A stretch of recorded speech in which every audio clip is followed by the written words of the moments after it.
कतिपय मान्यजीहरूले पनि इनाफ भएन र भनेर प्रश्न गर्नुभएको छ। कति हाम्रो समाज यही हो, समाजका मान्छे हामी हौँ, हामी जस्तै हुन्, कोही राम्रा छन् कोही खराब पनि छन्। त्यसै कारण हामीले कानुन बनाएका छौँ, सुरक्षा प्रबन्ध गरेका छौँ, प्रहरी बनाएका छौँ, हिरासत बनाएका छौँ, जेल बनाएका छौँ। जेल किन बनाएका? नुवाकोटमा नयाँ जेल बन्दैछ, किन बनेको? सम्झाएर मात्रै हुन्थ्यो, अपराध हुँदैन थियो, सम्झाउँदा बुझाउँदा मात्रै भने हामी प्रवचन चलाउँथ्यौँ, रेडियो टेलिभिजनबाट प्रवचन चलाउँथ्यौँ, अरू ठाउँबाट प्रवचन चलाउँथ्यौँ, ज्ञान गुणका कुरा गुरुहरू, पण्डितहरू, जानकारहरू, धर्मशास्त्रका ज्ञाताहरू, यो लोक परलोक सबै बुझाउन सक्नेहरूका प्रवचन चलाउँथ्यौँ। मान्छे सप्रिन्थ्यो होला, जेल बनाउनु पर्ने थिएन। तर कतिपयलाई जति प्रवचन दिए पनि एउटा हिन्दीमा भनाइ छ, भैँसके आगे बिन बजाए भैँस रहे पौराए। भैँसीका अगाडि बिन बजाइराख्यो, भैँसी चाहिँ उघ्राएर बसेर म्याम गरेर। कतिपयलाई त्यस्तै हुन्छ, सिकायो तर उसले त्यो बुझ्दैन, बुझ्न चाहँदैन, बुझ्न मान्दैन र आफ्नो गलत काम गर्छ। दुःखद घटनाहरू घटेका छन्। तर ती दुःखद घटनाहरूप्रति सरकारको दृष्टिकोण के छ? सरकारले कसरी लिएको छ त्यसलाई? रुकुम घटना दुःखद घट्यो, त्यसभित्र अनेक अनुचित खालका चाहिँ सोचहरू होलान्, फिलिङ्स होलान्, भावनाहरू होलान् र गलत क्रियाकलाप हुँदै हो। कसरी भयो, के भयो, जसरी भए पनि मानिसहरू मारिए। यसमा सरकारमाथि हमला गर्नुपर्ने विषय सरकारले त्यहाँ त्यसरी घटना घटाएको हो र? सरकारले के गरेको छ त्यसमा भन्दा तत्काल मानिसहरू गिरफ्तार गरेको छ, मुद्दा चलाएको छ, थुनेको छ। अब गर्नु पर्थ्यो के त? सरकारले अपराधी बचाउन खोजेको छ र सरकारले, गिरफ्तार गर्न लापरवाही गरेको छ र सरकारले, अथवा त्यो घटना राम्रो भयो भनेको छ र सरकारले, अथवा सामान्य घटना हो भनेको छ र सरकारले, यस्तो हुनु ठुलो कुरो होइन भनेको छ र सरकारले। सरकारले यो नराम्रो कुरा हो, हुनै हुँदैन थियो र यस्तो अपराधिक घटना गर्नेहरूमाथि कारबाही गरिन्छ भनेको छ। तुरुन्त सुरक्षा निकायहरूले कदम चालेका छन्, मान्छे गिरफ्तार गरेका छन्, अपराधी गिरफ्तार गरेका छन्, छानबिन गरेका छन्।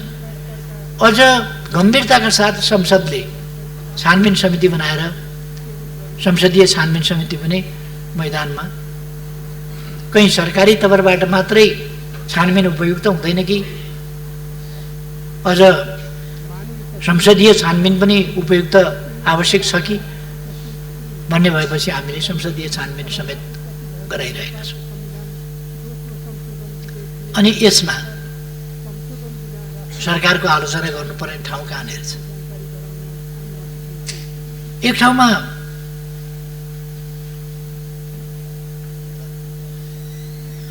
यो क्वारेन्टिनमा महिलालाई आइसोलेटेड ढङ्गले राख्नु पर्यो। एकजना महिला हुनुहुन्थ्यो, आइसोलेटेड ढङ्गले राख्नु पर्यो, राखियो। त्यहीँबाट खटाएका व्यक्तिहरू एकजना होइन 3 जना खटाएका। त्यतिमा त लाज शरम पनि हुनुपर्ने मान्छेलाई। तर अब मान्छे नभएपछि तिनीहरूलाई पशु भन्न मिल्दैन, किन पशु त्यति घटिया हुँदैन, पशुले त्यस्तो घटिया व्यवहार गर्दैन।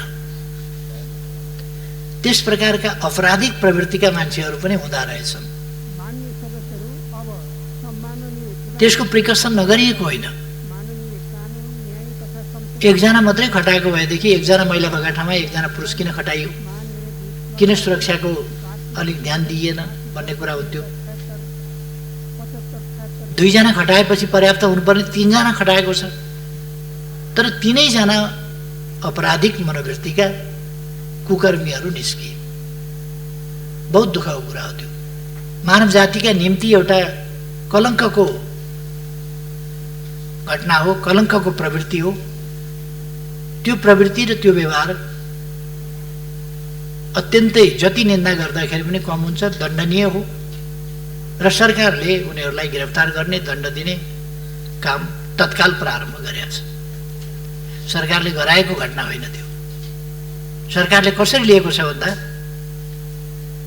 यो निन्दनीय घटना हो, नहुनु पर्थ्यो, दुःखद घटना हो र यस अपराधलाई क्षमा गर्न सकिँदैन, अक्षम्य, त्यसकारण यसलाई कारबाही गर्नुपर्छ। सरकारले कारबाही गरेको छ। यसतर्फ सरकारको ध्यान नगएको होइन। त्यसकारण अब सरकारले गर्नु पर्थ्यो के त थप? गिरफ्तार गर्ने, कारबाही गर्ने बाहेक भन्न सकिन्छ अझ धेरै सुरक्षाकर्मी राख्न पर्थ्यो। हामीसँग सुरक्षाकर्मी कति छन्, कहाँ कहाँ हामीले कति खटाएका छौँ, कत्रो भेल मानिसहरूको आएको छ र कति ठाउँमा सुरक्षाकर्मीको कत्रो चाहिँ टुकडी हामीले खटाएका छौँ र त्यो हरेक ठाउँमा पुग्न सक्छ कि सक्दैन, ती कुराहरूलाई पनि हामीले ध्यान दिनुपर्छ। र त्यहाँ गस्ती गर्ने कुराहरू भएको छ, अरू कुराहरू भएको छ, तर त्यस्तो मौका पारेर उनीहरूले चाहिँ नि अपराध कर्म गरे जसप्रति सरकार अत्यन्तै कडा दृष्टिकोणका साथ त्यस निन्दनीय घटनामा संलग्नहरूलाई अझैसम्मको कारबाही गर्छ। यसमा सरकारले कुनै लापरवाही गर्यो भन्ने कुरा होइन, लापरवाही गर्दा पनि गर्दैन र सरकार समाजलाई एउटा सभ्य सुसंस्कृत समाज बनाउन चाहन्छ। नेपाल एउटा सभ्य सुसंस्कृत सभ्यताबाट गुज्रिएर आएको र सांस्कृतिक उन्नति विकास गरेर आएको समाज हो। तर कोही मानिसहरू अमानवीय, दानवीय, त्यस्ता खालका प्रवृत्तिका, अपराधिक प्रवृत्तिका व्यक्तिहरू फेरि पनि समाजमा हुन्छन्। यो कुरा देखिरहेको छ। त्यसकारण सजगता अपनाउनुपर्छ, सतर्कता अपनाउनुपर्छ र कसैले अपराध गर्यो भने त्यस्ता अपराध कर्मीहरूलाई कडाभन्दा कडा कारबाही गर्नुपर्छ, अपराध हेरिकन।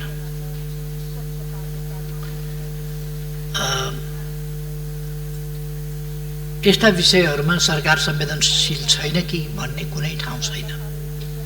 सरकार शान्ति सुव्यवस्था, जनताको जीवदानको रक्षा हामीले भनेका छौँ। यसै पनि हामीलाई सबभन्दा बढी जनताको ज्यानको सुरक्षाको, त्यो चाहे रोगका कारणले होस्, चाहे भोकका कारणले होस्, रोग वा भोक दुईटैबाट जनतालाई सुरक्षित राख्ने, जनताको सुरक्षालाई महत्त्व दिने, जनताको सम्मान,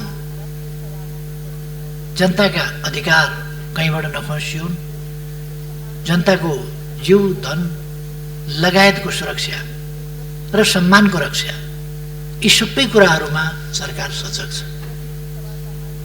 सरकार एउटा पक्षमा अथवा जसो आउँदै जान्छ त्यसै होइन, योजनाबद्ध ढङ्गले सरकारका आफ्ना नीतिहरू छन्, कार्यक्रमहरू छन् र ती बहुतै स्पष्ट नीति र कार्यक्रमहरू छन्। यो प्रगतिशील सरकार हो, यो जनताको सरकार हो, यो देशभक्त सरकार हो, यो जनमुखी सरकार हो र यो समाजवाद उन्मुख सरकार हो। यसले सामाजिक न्याय र समानताका विषयहरूलाई त्यही गम्भीरताका साथ लिने र न्याय र समानता सहितको समृद्धि यसको लक्ष्य। त्यसै कारण समृद्ध नेपाल, सुखी नेपाली हामीले भनेका छौँ र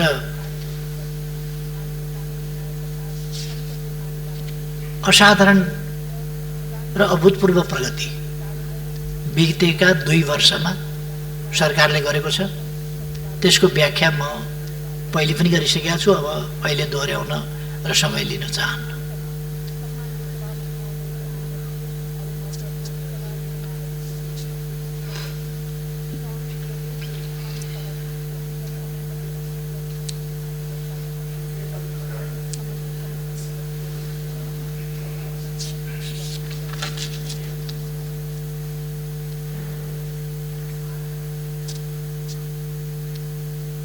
मान्य सदस्यहरू, अब विकास तथा प्रविधि समितिका माननीय सभापति श्री कल्याणी कुमारी खड्कालाई खानेपानी तथा सरसफाई विधेयक सम्बन्धी समितिको प्रतिवेदन 2000 मान्यजीहरूले उठाएका मूल प्रश्नहरू मैले हेर्दा यिनै कुराहरूको सेरोफेरोमा मान्यजीहरूले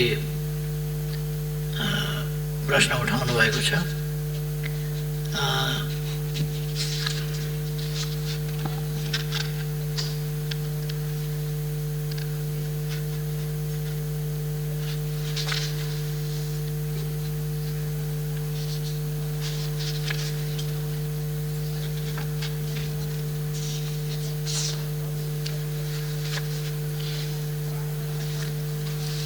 मलाई लाग्छ मुख्य रूपमा प्रश्नहरू यिनै प्रश्नको सेरोफेरोमा कोभिड-19 अथवा शान्ति सुरक्षा अथवा बजेट विनियोजन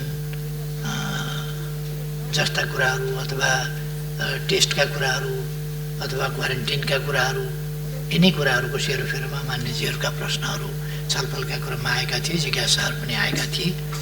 र म अर्को कुरा अलिकति यस सन्दर्भमा भन्न चाहन्छु। आज केही बेर अगाडि मात्रै यस गरिमामय सदनले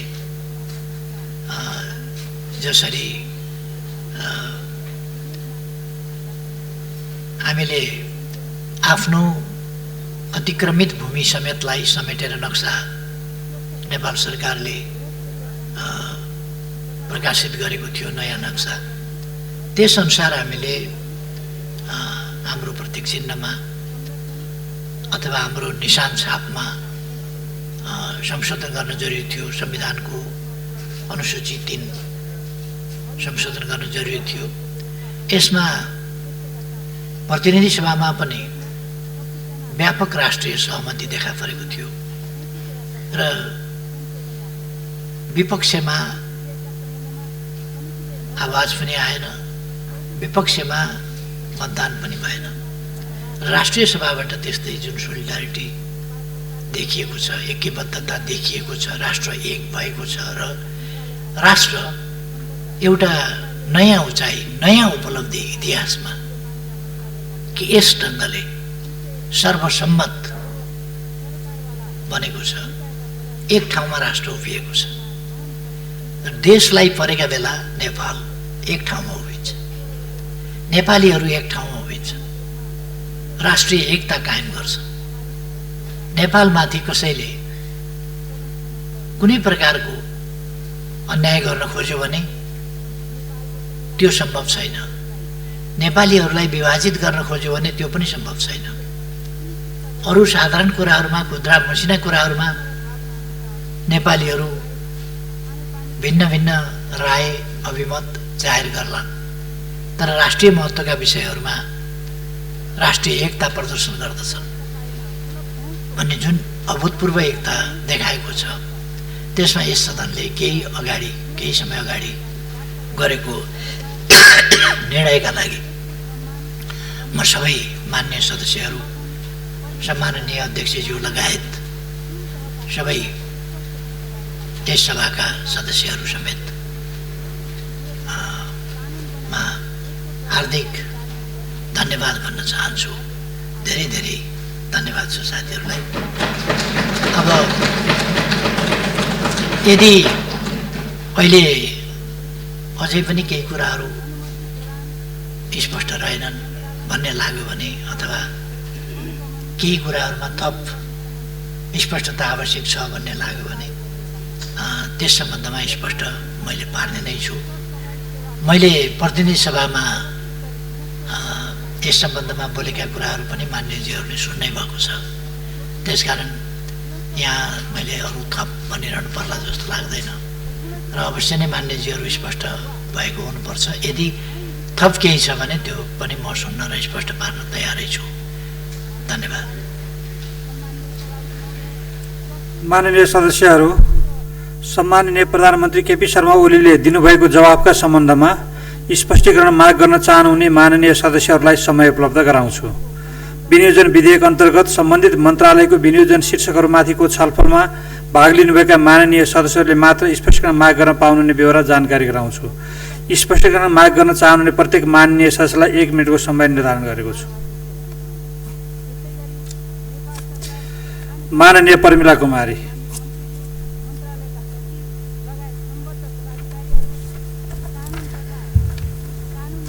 सम्माननीय अध्यक्ष महोदय, महोत्तरी जिल्लाको समसी गाउँपालिकामा हिजो मात्र 24 घण्टामा 575 जना संक्रमित भएका छन्।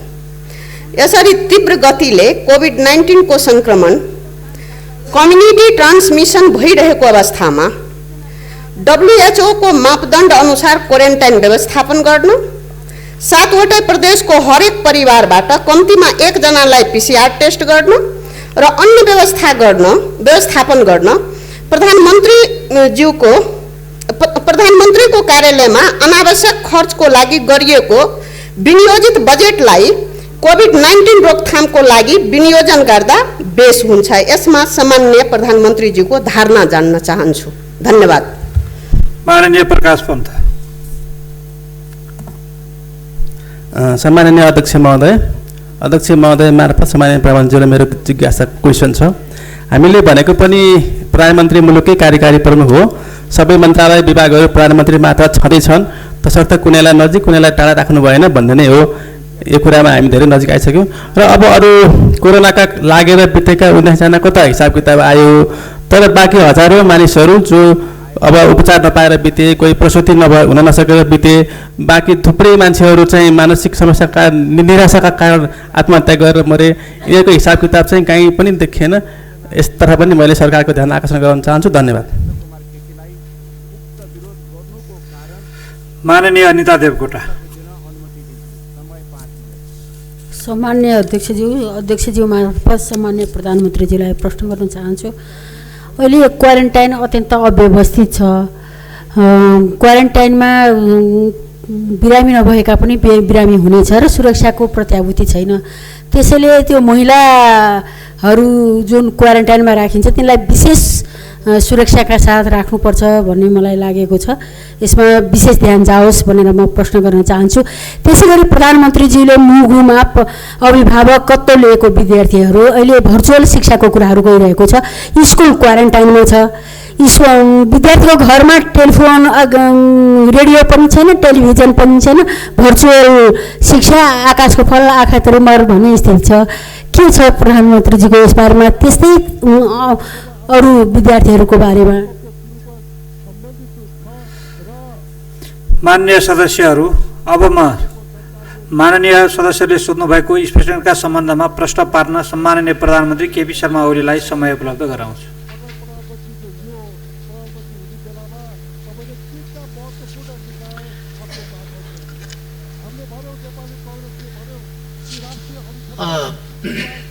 सम्माननीय अध्यक्ष महोदय, महोत्तरीको घटना भन्नुभयो क्या 575 जना हिजो मात्रै सङ्क्रमित भयो भनेर। सङ्क्रमित हिजो मात्रै भएका होइन, सङ्क्रमित फेला परेका हिजो त्यो त्यहाँ मात्रै फेला परेको सङ्ख्या यो हिजो होइन, यो महोत्तरीको सङ्ख्या हुनसक्छ। तर हिजो मात्रैको त देशभरिका क्वारेन्टाइनहरू वा अन्यत्रबाट गरिएका परीक्षणमा 500 लगभगको सङ्ख्या हिजो मात्रैको सङ्ख्या चाहिँ त्यहाँको मात्रै त्यो हुन सक्दैन परीक्षणबाट प्राप्त भएको रिजल्ट पनि। तर जे होस् सङ्ख्या बढिरहेको छ र त्यसलाई नियन्त्रण गर्न सरकारले गम्भीरताका साथ ध्यान दिइरहेको छ, दिन्छ नै। र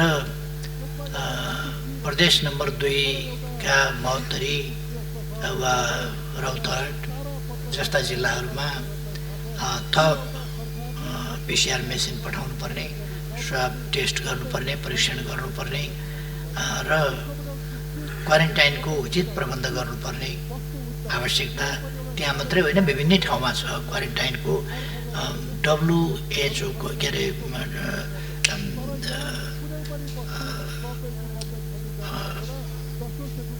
मान्यता अनुसार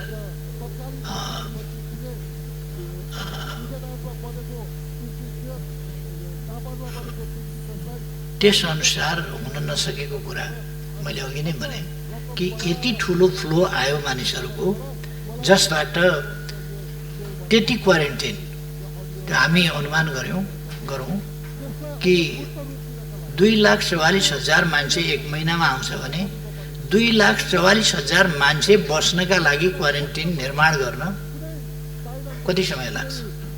कुनै पनि देशले सकेका छैन, कुनै पनि देशले, अमेरिकाले पनि सकेको छैन, रुसले पनि सकेको छैन, कसैले पनि सकेका छैन।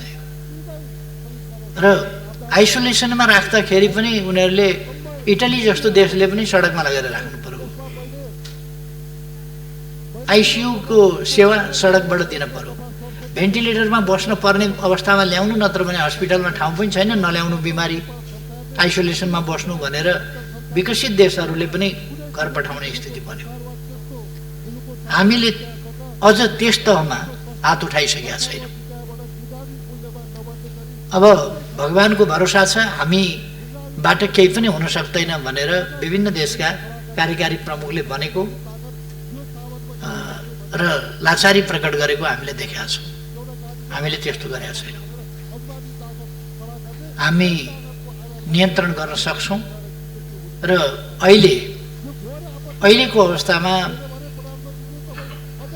जस्तो मैले यहाँ आँकडाहरू सुनाएँ, पहिले जुन जेठको महिनामा जुन आँकडाको स्थिति थियो, असारको पनि मैले 1, 2, 3 गतेको सुनाएँ, त्यसले 7,000 को आसपासमा 3 दिनमा, पहिले जेठको महिनामा या चैतदेखिको हेर्ने हो भने 7,000 को छ, जेठको महिना मात्रै हेर्ने हो भने त्योभन्दा बढीको छ दैनिक।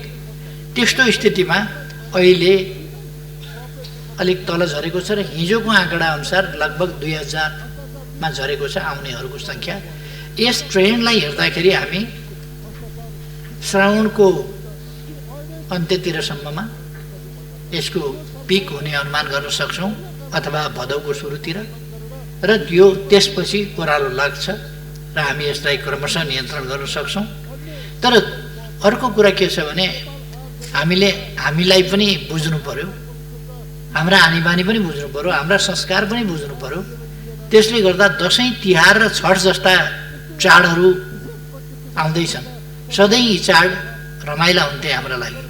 यसपल्ट यी चाडहरूले फेरि सङ्क्रमण बढाउँछन् भन्ने पनि अवस्था छ।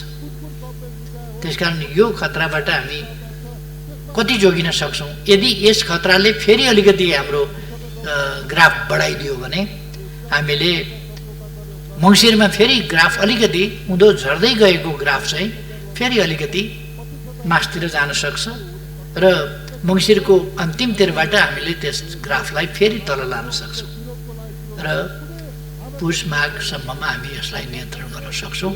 फागुनको महिना सम्भवतः नियन्त्रणको महिना हुन्छ, तर हामीले सङ्क्रमितहरूलाई आउन सहज ढङ्गले नदिने, भारतको सिमानाबाट वारवारी आउन नपाउने स्थिति अथवा छिरेर कोही उम्केर जान नसक्ने स्थिति, त्यस बेलासम्म उपयुक्त क्वारेन्टाइनको पनि हामीले व्यवस्था गरिसक्ने अवस्था र बाहिरबाट आउनेलाई पनि क्वारेन्टाइनमा राख्ने अवस्था, कोही पनि उम्किएर चाहिँ समुदायमा जान नसक्ने स्थिति, त्यो बनायौँ भने हामीले अहिलेसम्मको हामीले गर्ने टेस्टिङ अथवा हामीले सङ्क्रमितहरूको गर्ने ट्रेसिङ, यी सबै कुराहरूलाई हामीले उपयुक्त ढङ्गले गर्न सक्छौँ र यसको रियालिस्टिक ढङ्गले हामीले हेर्दाखेरि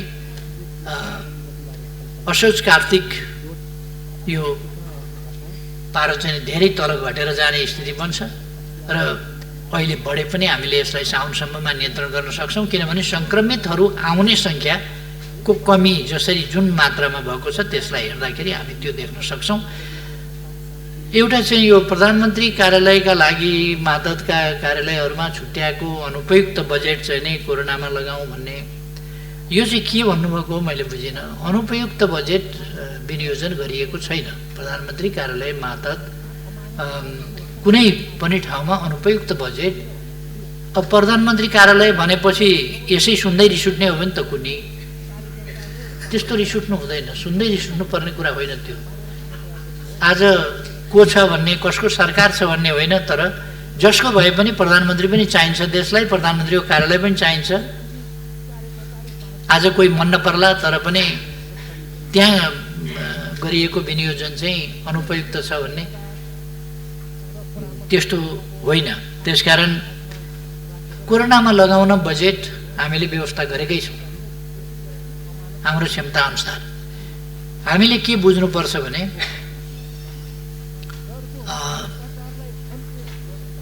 यो बडो फेसनै चलेको छ, यहाँ मान्यज्यूले मात्रै भन्नुभएको होइन, यो अरूले पनि भन्छन्। प्रधानमन्त्री कार्यालय मातहतका निकायहरूमा गरिएको अनावश्यक खर्चको विनियोजन जुन छ त्यो चाहिँ कोरोनामा लगाइयोस् भनेर। त्यो प्रधानमन्त्री कार्यालय मातहतको यो फेसन जस्तो कुरा होइन यो। त्यसकारण म आग्रह गर्न चाहन्छु त्यस्तो अनुपयुक्त बजेट, अनावश्यक बजेट त्यहाँ विनियोजन गरिएको छैन। कोरोनाको लागि उपयुक्त बजेट, आवश्यक बजेट विनियोजन गरेर हामी नियन्त्रण गर्छौँ। त्यसो गर्दा कुनै संस्थाप्रति या कुनै त्यसभित्र पनि राजनीतिक आग्रह जस्तो कुराहरू झल्किनु वाञ्छनीय हुँदैन। म त्यतापट्टि मान्यज्यूको ध्यान आकर्षण गर्न चाहन्छु। मैले अघि पनि भने कोरोनाले कुनै पनि सकारात्मक योगदान गरेन। अर्को मान्यजीले गर्नुभएको प्रश्न छ कि यसले गरेन नै, र यसले शारीरिक बिरामी मात्रै होइन, मानसिक बिमारी पनि, त्रासको स्थिति पनि, जसले गर्दाखेरि मानिसहरू डिप्रेसनमा जाने। डिप्रेसनको अनेक लक्षणहरू छन् डिप्रेसनका। त्यो लक्षणमध्ये एउटा लक्षण हो मरुमरु लाग्ने। एउटा डिप्रेसनको लक्षण हुन्छ मरुमरु लाग्ने। त्यो डिप्रेसनको लक्षणबाट मानिसहरूले आत्महत्या गर्छन्। सधैँ मान्छेले आत्महत्या गर्न सक्दैन जबसम्म मान्छे डिप्रेसनमा गएको छैन या सधैँ छ, ज्यानको माया लाग्छ। जैविक प्रवृत्तिमध्ये पहिलो प्रवृत्ति हो जीवन रक्षा। पहिलो प्रवृत्ति जैविक प्रवृत्ति नै हो, मानवीय मात्रै होइन। जुनसुकै जीव, जुनसुकै जन्तु, जुनसुकै जनावर, जुनसुकै कीट, जुनसुकै पतंग हरेक बाँच्न खोज्छ। कहिले हामी उपियाँ देख्छौँ, त्यसलाई यसो औँलाले थिच्न खोज्नुहोस्, तपाईँको औँलो त्यहाँ जाने बित्तिकै छड्केतिर फुत्त उफ्रिन्छ। फेरि अर्को ठाउँ यसो थिच्न खोज्नुहोस्, अर्कोतिर फुत्त उफ्रिन्छ, किनभने त्यो बाँच्नका लागि। मैले खाना खाँदाखेरि कहिले बाहिर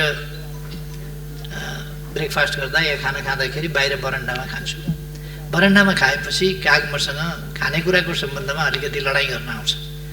मलाई पनि भोक लागेको छ, आफै मात्रै एक्लै बसेर खाने, ल्याउ खाना भन्न आउँछ। त्यो मैले खाना दिन्छु, तर ऊ जबसम्म सुरक्षित छु, मसँग जालझेल भएको छैन, धोका भएको छैन भन्ने यकिन हुँदैन, तबसम्म मैले खाना दिएको हुन्छु, खाँदैन। किनभने यसले मलाई कुनै ट्रिक त गरिरहेको छैन, यति नजिकै खाना दिएको छ, कसरी खाने? म खाना समाउन खोज्दाखेरि उसले मलाई समात्यो भने के गर्ने? उसले शङ्का गर्छ, यकिन गर्दैन। अनि उसले विचार गर्छ, यो ज्यान खतरामा राखेर खाना काम छैन। भोक लागे पनि बरु भोकै बस्छु, बाँच्यो भने त भरे अन्त पाइन्छ खानेकुरा खाउँला।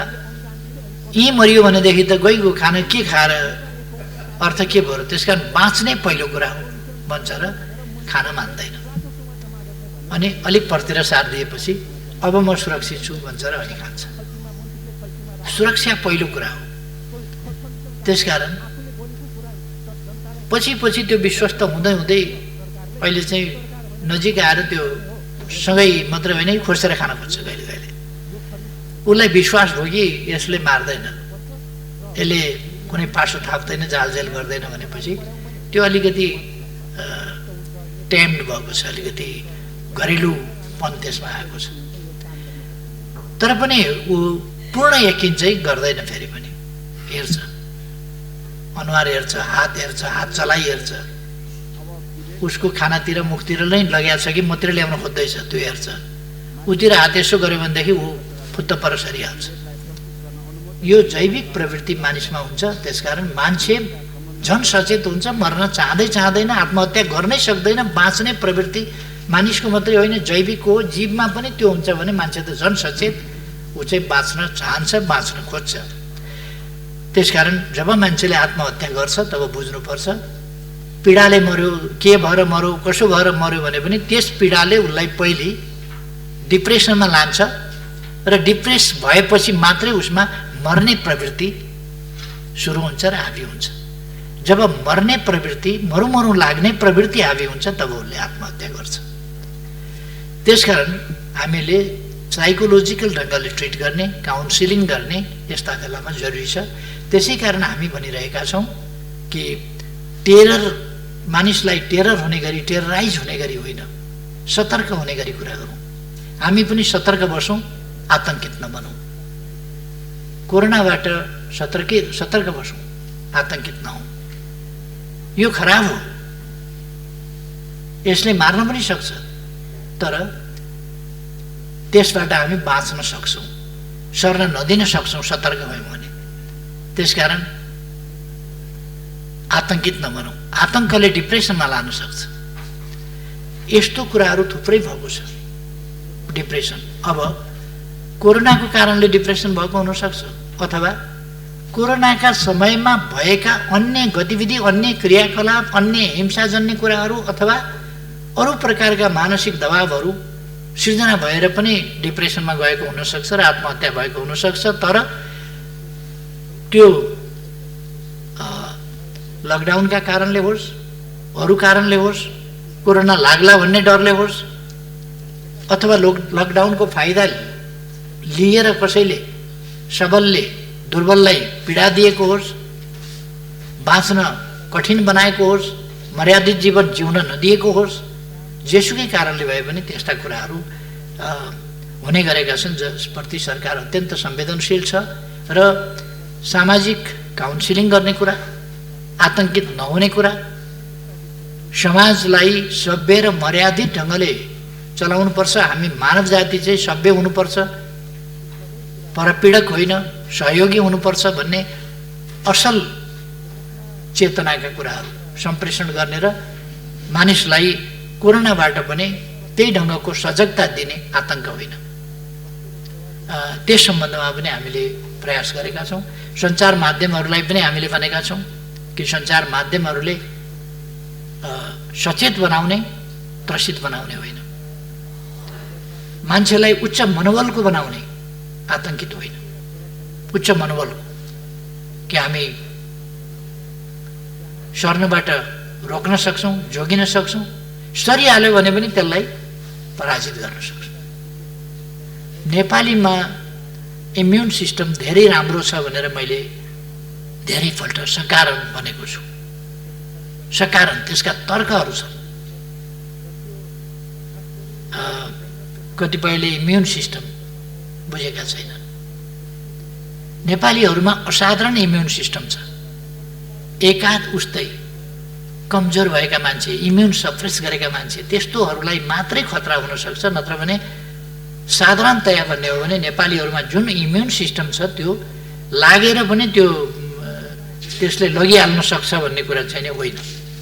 त्यसै कारण 7177 जना सङ्क्रमित हुँदा जम्मा 20 जना, त्यो पनि अन्य रोगले गर्दा। यो कोरोना लागेपछि अब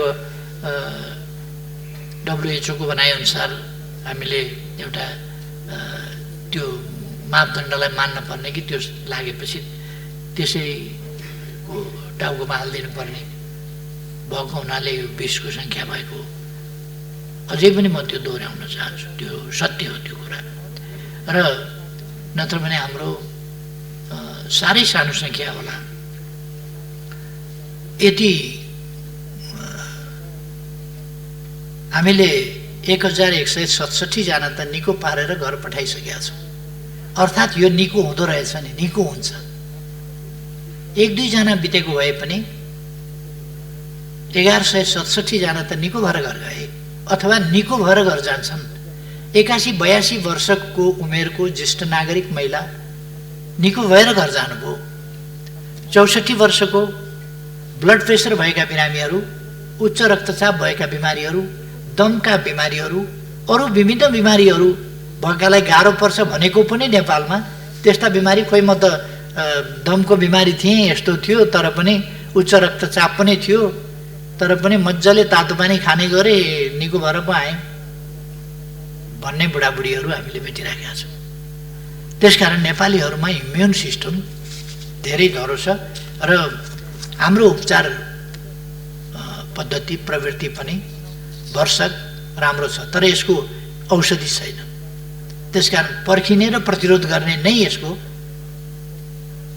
त्यसका निम्ति कसरी प्रतिरोध क्षमता बढाउने त्यस सम्बन्धमा मैले प्रतिनिधि सभामा पनि सायद राष्ट्रिय सभामा पनि अगाडि पनि मैले बोले होला, कसरी इम्युन सिस्टम चाहिँ दह्रो हुन्छ, दह्रो बनाउन सकिन्छ भन्ने कुराहरू 5वटा टिप्सको बारेमा मैले कुरा गरेँ होला। सन्तुलित र औषधिमय हाम्रो खाना, त्यसलाई समयअनुसार र सन्तुलित ढङ्गले मिलाएर खानेकुरा, हाम्रो बासी खानेकुरा फ्रिजमा राखेर अनेक दिनसम्म खाने भन्दा दैनिक बिहान बेलुकै पकाएर खाने, जति बेला खानु पऱ्यो त्यति बेला पकाएर खाने प्रवृत्ति, त्यो हाम्रो धेरै राम्रो कुरा छ। त्यसले इम्युनलाई राम्रो गर्छ। अर्को, हामी शारीरिक श्रम गर्छौँ, व्यायाम गर्छौँ, योगा गर्छौँ, त्यसकारण हामी स्वस्थ छौँ। यस धरतीमा योगा हाम्रा पूर्वजहरूले खालि शारीरिक व्यायाम मात्रै होइन, प्राणायाम समेत, जो प्राणायामले शारीरिक व्यायाम मात्रै होइन,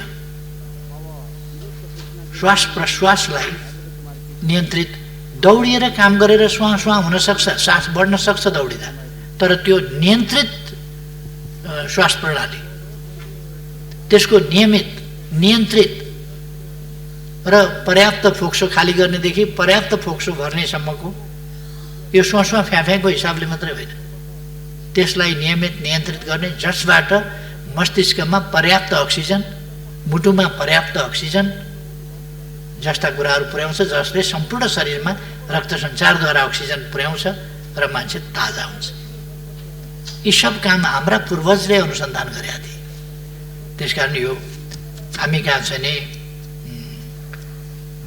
त्यसै गरेर आरामका कुरा मैले गरेका थिएँ, त्यसै गरेर स्वास्थ्य स्वस्थ ती कुराहरू मैले भनेको थिएँ र सकारात्मक सोच राख्न पर्ने कुराहरू, उच्च मनोबल राख्न पर्ने कुराहरू। अब कोरोनाले छोयो भन्ने बित्तिकै मर्छु, अब गएँ म भन्ठान्यो भनेदेखि त बाँच्न गाह्रो हुन्छ। कोरोना भनेको एउटा रुगाखोकी जस्तो लागिहाल्यो भने हाछ्यौँ साछ्यौँ गर्नुपर्छ, तातो पानी खानुपर्छ, उडाइदिनुपर्छ। त्यो हिसाबले सोच्नुपर्छ, उच्च मनोबल राख्नुपर्छ। कोरोनाले लान सक्दैन, लागिहाल्यो भने त्यो मनोबल राख्नुपर्छ। अब मैले अघि नै क्वारेन्टिन र सुरक्षाको बारेमा भने, क्वारेन्टिन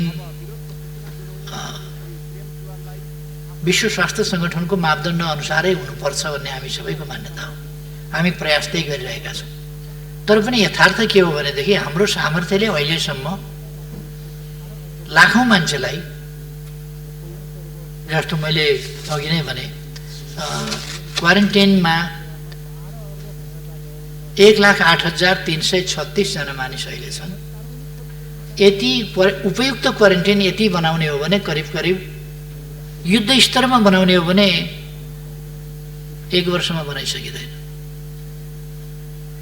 मान्छे बस्ने आवास बनाउने कुरा हो नि। 1,08,336 वटै टोयलेट बनाउनु पर्यो, किचन बनाउनु पर्यो, त्यहाँ खट्ने मान्छे त्यति चाहियो। यो प्रधानमन्त्री कार्यालय मातहतमा रहेको अनावश्यक खर्च भन्ने छ नि, यो अनावश्यक खर्च भनेको यस्तैमा लाग्ने खर्च, त्यसको अनुगमन गर्नु पर्यो। स्वास्थ्य कर्मीहरू खट्नु पर्यो, डाक्टर चाहियो, नर्स चाहियो। स्वाब टेस्ट गरेपछि त्यो स्वाब टेस्ट गर्ने, फेरि पुर्याउने ती सबै मान्छे पनि चाहिए। सुरक्षाकर्मी चाहिए, भोलिन्टियर्स पनि चाहिए। 3टा भोलिन्टियर्स अपराधी निस्किए भनेर संसारभरिका भोलिन्टियर्स भनेका अपराधी हुँदा रहेछन् भन्ने ठान्नु हुँदैन। भोलिन्टियर्स भनेको एउटा पवित्र नाम हो। तर अब कोही कोही अनेक भेषमा पनि कुकर्मीहरू निस्किन्छन्, पवित्र भेषमा, विभिन्न नामका, विभिन्न रङका बर्को ओढेर पनि भेटिन्छन्।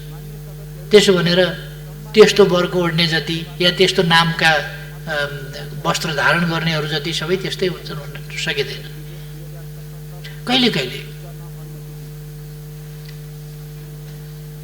एकदमै राम्रो काम गर्नुपर्ने पुण्य काम गर्नुपर्ने ठाउँका मान्छेहरू अपुण्य अपराधिक क्रियाकलापहरूमा संलग्न भएको पनि पाइन्छ। तर सबैलाई जेनरलाइज त्यसमा गर्नु हुँदैन। म साथीहरूलाई आग्रह गर्न चाहन्छु र सुरक्षाको प्रबन्धमा सरकारले थप सजगता यस्ता घटनाहरूबाट लिएको छ र लिन्छ। एउटा अत्यन्त राम्रो प्रश्न गर्नुभएको छ।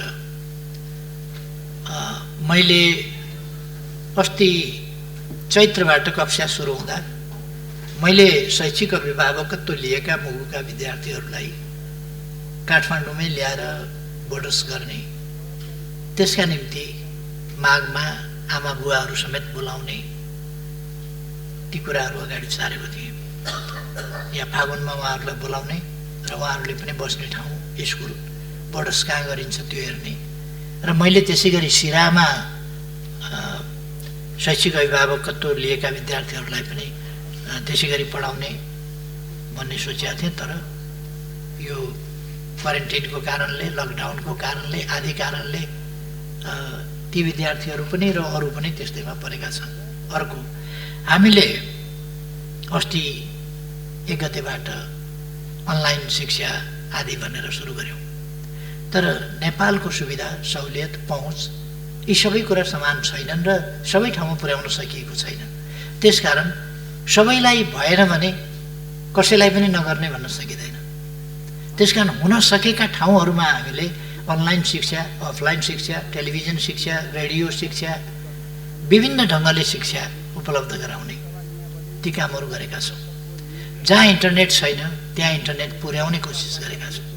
तर सबै ठाउँमा कम्प्युटर, सबै ठाउँमा टेलिभिजन, सबै ठाउँमा टेलिभिजनको पहुँच अथवा त्यसको टावर, त्यसको प्रसारणको क्षमता आदि कुराहरू नै नपुगेका त्यस्ता ठाउँहरू छन् र इन्टरनेट नपुगेका ठाउँहरू छन्। त त्यस्ता ठाउँहरूका विद्यार्थीहरूप्रति हामी चिन्तित छौँ। कसरी त्यसमा पुरा गर्न सकिन्छ भन्ने कुराहरू यहाँले ध्यान आकर्षण गर्नुभयो। मैले आफूले शैक्षिक अभिभावकत्व लिएका विद्यार्थीहरूको बारेमा मलाई सम्झना छ, मैले बिर्सिएको छैन र ती विद्यार्थीहरूको खबर यहाँहरूले सुन्दै जानुहुनेछ भविष्यमा। मेरो विश्वास छ तिनीहरू त्यसै अनुसारको प्रगति गर्दै अगाडि बढ्नेछ।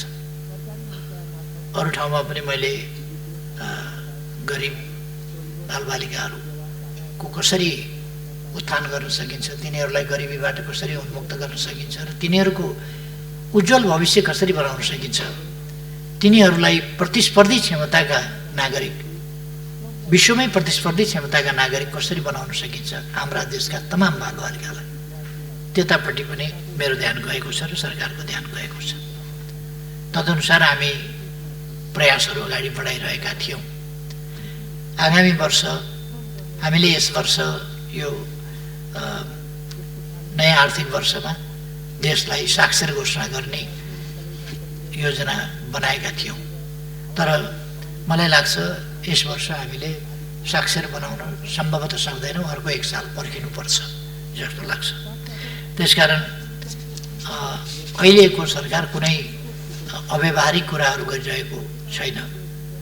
जस्तो हामीले यसै वर्ष साक्षर बनाउने भने पनि यस वर्ष साक्षर बनाउन सम्भव नहुन सक्ने अवस्था रहेको कुरा म साथीहरूमा जानकारी गराउन चाहन्छु। अर्को वर्ष सायद हामीले पर्खिनुपर्छ।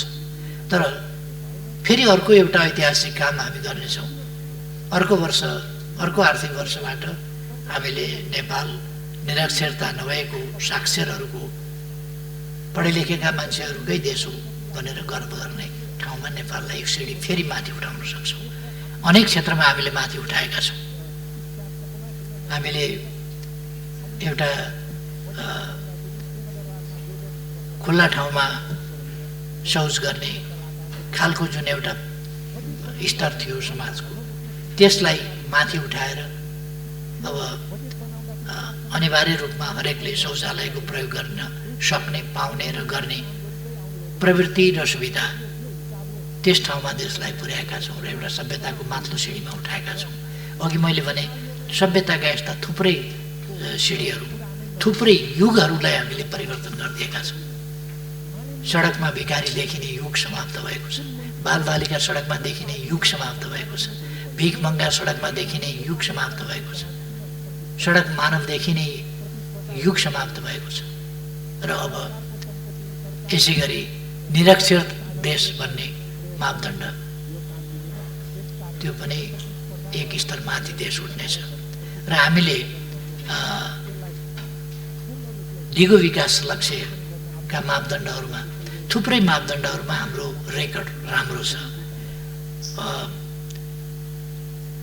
नीति कार्यक्रम र बजेटमा पनि आइसकेको कुरा हो। हाम्रा प्रमुख मापदण्डहरूमा 14वटा मापदण्डमा हामी अगाडि छौँ र नेपालको प्रगति उल्लेखनीय छ। र यस्ता मापदण्डहरूका आधारमा हामी थुप्रै ठाउँमा प्रशंसित पनि भएका छौँ। नेपाल, हाम्रो प्रगति, हाम्रो लोकतन्त्र, यस लोकतन्त्रले दिएका उपलब्धि, यस लोकतन्त्रमा स्मुथली हामीले समाज परिवर्तनको क्रमलाई अगाडि लगेका कुरा, सङ्घीयता कार्यान्वयनको कुरा, संविधान कार्यान्वयनको कुरा जुन स्मुथनेसका साथ हामीले लगेका छौँ त्यसलाई संसारले प्रशंसा गरेका छ। हामीले हिंसाको अन्त्य गरेर शान्तिको दिशामा जुन प्रगति गरेका छौँ, शान्ति प्रक्रियालाई जसरी प्रारम्भ गऱ्यौँ, अगाडि बढायौँ र समाजमा शान्ति स्थापना गऱ्यौँ, यी कुराहरू अगाडि बढेका छन्। अब अहिले केहीहरूले हल्ला चलाएका छन्, पढ्न अल्छी लाग्छ कि क्या हो। एमसीसी पढेका मान्छे मैले त्यति भेटिनँ। एमसीसी सम्झौता खोजेर ल्याएर पढे हुन्छ, पढ्ने भन्दा हल्लाका भरमा कुद्ने र जसरी भए पनि विरोध गर्न पाए भयो भन्ने कस्तो चिन्तन। खुट्टाले टेकेर हिँड्न छोडेर टाउकाले टेकेर, त्यो हातले टेकेर खुट्टा ठाडा पारेर हिँड्ने अभ्यास गर्न किन जरुरी छ? खुट्टैले टेकेर हिँड्नुपर्छ। खुट्टाले टेकेर हिँड्ने भनेको जे त्यसमा प्रबन्ध छ त्यो प्रबन्ध पढेर त्यो प्रबन्धमा ठिक बेठिक यहाँ छ भनेर भन्नु चाहिँ एउटा कुरा हो। लहैमा लौ अमेरिकी सेना आउने भयो, कहाँ पढ्छन्, के पढ्छन्, अचम्म लाग्छ मलाई। कागले कान लगो भन्दाखेरि लाँदा त दुख्छ होला नि अलिकति, त्यो दुख्या छैन भने होइन होला त भन्ने थाहा पाउनु पऱ्यो नि पहिले। दुख्या छैन तैपनि सुटुकै लगेछ कि भन्ने हो भने पनि छाम्नु पऱ्यो नि कान छ कि छैन यहाँ भनेर। दुखे पनि वास्ता नगर्ने, छ कि छैन पनि नछाम्ने अनि लयमा कुद्ने, यो प्रवृत्ति बडा अचम्म लाग्छ मलाई। अहिले सडकको पनि विषय बनेको छ, अन्तको पनि विषय बनेको छ। यो सान्दर्भिक अहिलेको विषय यहाँको नभएको हुनाले म यसमा धेरै अगाडि जान चाहन्न। तर पढे हुन्थ्यो नि सम्झौतामा के लेखेको छ कि यस देशमा विकास हुन आँट्यो भन्ने चिन्ता हो। यस देशमा विकासका लागि अनुदान आयो भन्ने चिन्ता हो। ठिकै छ, यस सम्बन्धमा म मान्यजीहरू समक्ष आफ्ना विचार अर्को कुनै समय राख्नेछु। यो छलफलमा आउने नै छ। म मान्यजीहरूलाई आग्रह गर्न चाहन्छु, हामी देशका सर्वोच्च जनप्रतिनिधि संस्थाका सदस्यहरू, हामीले इतिहासमा दर्ज हुने गरी बोल्नु पर्दछ। तपाईहरुलाई थाहा छ, एक जमानामा महाकाली सन्धिको सम्बन्धमा यति ठुलो बबन्डर आदि हुरी मचियो, म आश्चर्यचकित भएँ। मैले भने म त त्यस्तो केही पनि देख्दिनँ, यहाँ त ठिकै देख्छु। फेरि हामी आफैले अध्ययन गरेर ठिक छ भनेर दुई सरकारका बीचमा हस्ताक्षर गर्दा हामी सरकारमा नभएको पार्टी पनि त्यहाँ उपस्थित थियौँ र हाम्रो नेतृत्व वर्ग त्यहाँ उपस्थित थियो र यो गरौँ त सही गरौँ, ठिक छ, तपाईँहरूको पनि मन्जुर छ, प्रतिपक्षको पनि मन्जुर छ भन्दा मन्जुर छ। प्रणब मुखर्जीले हस्ताक्षर गर्ने बेलामा फेरि 3-4 पल्ट पहिले सोधिसकेर हस्ताक्षर गर्ने बेलामा कलम समातेपछि तो मैं साइन कर लूं सोध्या थिए। हाँ ठीक है कीजिए भनेपछि उनले साइन गरे। पछि हाँ ठीक है कीजिए भन्ने साथीहरू बुर्क उफ्रिया देखेपछि मैले अलिकति कडा शब्द प्रयोग गरेका थिएँ। त्यति बेला हामीले कहीँ गाँजा भाङ धतुरो केही त खाएको थिएन होला। हाम्रो जस्तो देश चलाउने तहका मान्छेहरू, नीति नियम र कानुन बनाउने तहका मान्छेहरूले देशलाई सर्वोपरि राखेर विचार गर्नुपर्दछ। फेरि पनि हरेक विषयमा पक्ष विपक्ष आरोप प्रत्यारोपको विषय होइन, हाम्रा भनाइहरू इतिहासमा दर्ज हुनेछन्। त्यसकारण अहिले संविधान जसरी सर्वसम्मत ढङ्गले संशोधन भएको छ, यो यस संसदको इतिहासको गौरवको कुरा हो,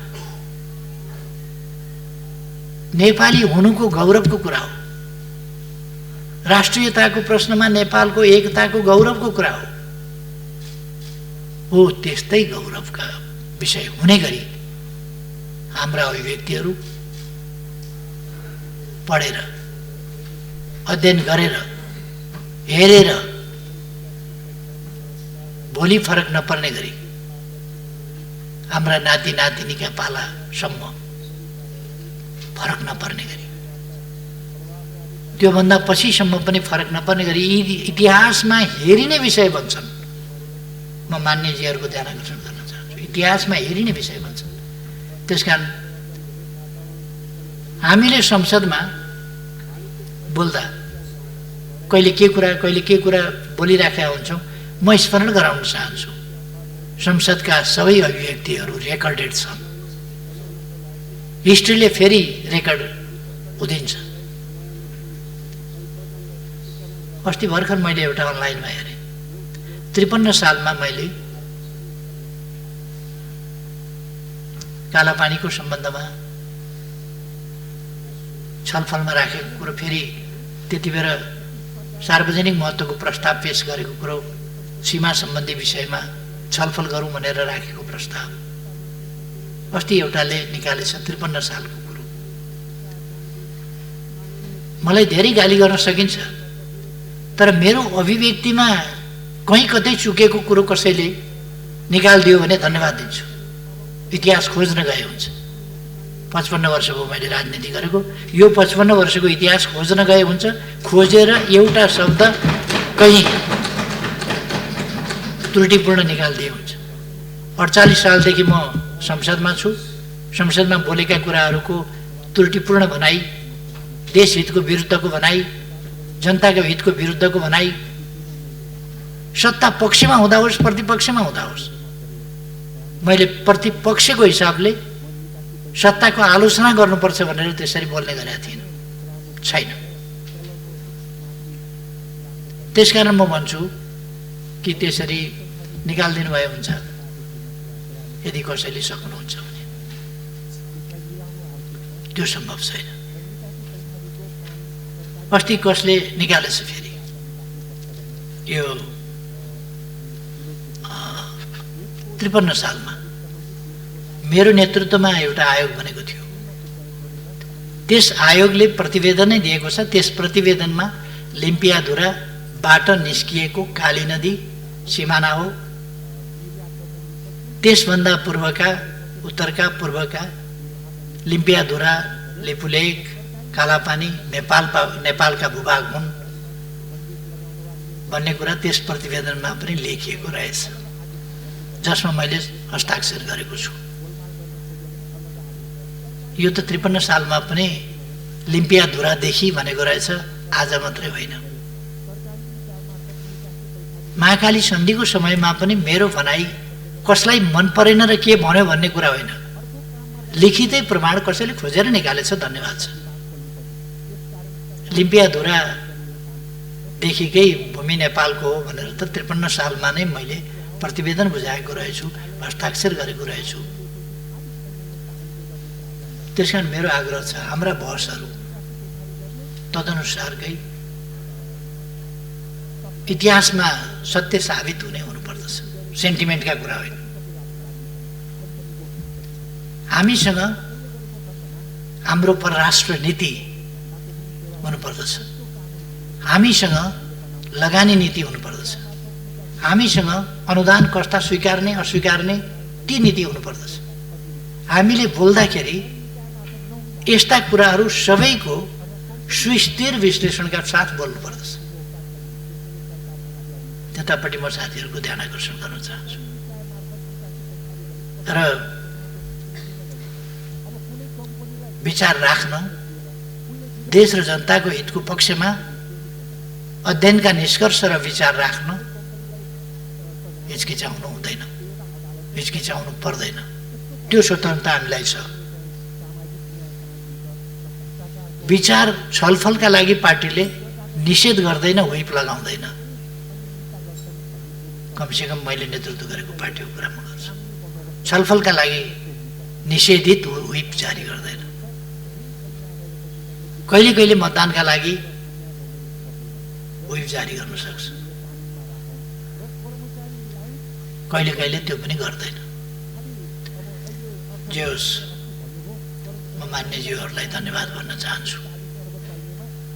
यस दिशामा हामीले हाम्रो संसदलाई, सिङ्गो संसदलाई, सिङ्गो सङ्घीय संसदलाई, त्यो प्रतिनिधि सभा होस् वा राष्ट्रिय सभा, यसलाई गरिमामय, जनताको नजरमा विश्वसनीय, अत्यन्तै फलदायी, देश र जनताका हितमा साँचो अर्थमा सजग ढङ्गले उभिने संस्थाको रूपमा अगाडि लानुपर्छ। र म मान्यजीहरूको जुन प्रयास छ त्यसलाई धन्यवाद भन्न चाहन्छु र आफ्नो भनाइ टुङ्ग्याउँछु। धन्यवाद।